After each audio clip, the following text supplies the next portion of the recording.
As promised, here's video number 2. So I'm going to explain in this video how to change a decimal into a percent.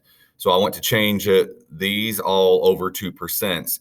And the same holds true with changing decimals as it does with fractions, that I am dealing with the hundredths place.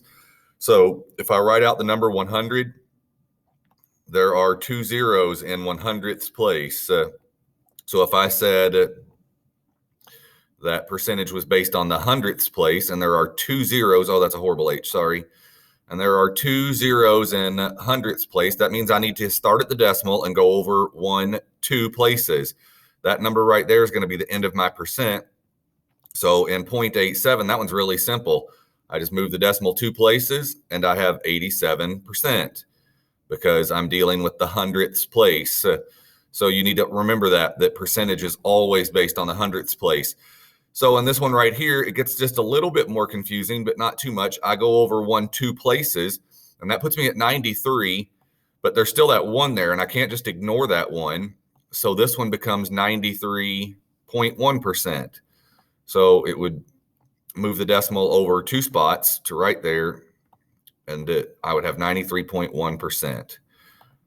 In this next problem down, it's the same concept, or I've got 3 digits after the decimal, but I only need to go over 2 places because there's 2 zeros in hundredths, and I go over 2 place values, and I get 70.3%.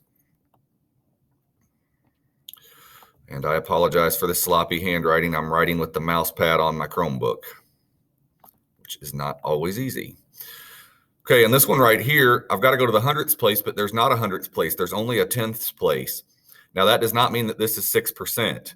That will get it wrong every time. I need to add a hundredths place, and you can always add a 0 after a number. So I'm going to try to do that if I can. Yep, there's a 0. Now when I go to the hundredths place, it says 60, and this is 60%. So keep that in mind. If you come to one that only has 1 digit, that digit is in the tenths place. I need the hundredths, so I added another 0 to get 60%. On this problem right here, I move over to the hundredths place, and I still don't have a number. I've got 0, 0. So when I go over to places, so if I copy this and put 0, 0, and I move over 2 places, if I move the decimal to right there and then put the 5, I realize that I have 0.5 or half of a percent. So that would be like if you had a quiz that had 100 questions on it and you got half of 1 question right. That would be what that would mean. Right here, just because there's 4 numbers doesn't mean I can't find percent and move over 2 place values. So I'm going to move over 2 spots, put my decimal right there, and get 98.76%.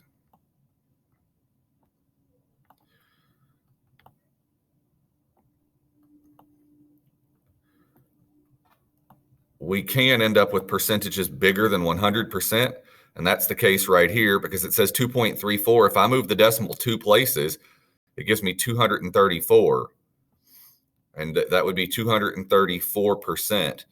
Your money can grow by 234%, meaning that if you had $100 and it grew 234%, you would take your $100 times 2.34, which would end up giving you $234. So you would have grown 234%. And the last one right here is for you to answer. And I want you to email me the answer to that. What does 0.79 change to as a percent? Remember that you need to move the decimal 2 places. So please explain to me what you did in your answer and send an email to kpar@GCC Schools. And that email address is still right here. And this video is linked right here. So watch the 2 videos, answer the 2 questions, and email them to me, please. Thank you very much, and I will see you all here next week. I'll have more videos for you the next 2 days.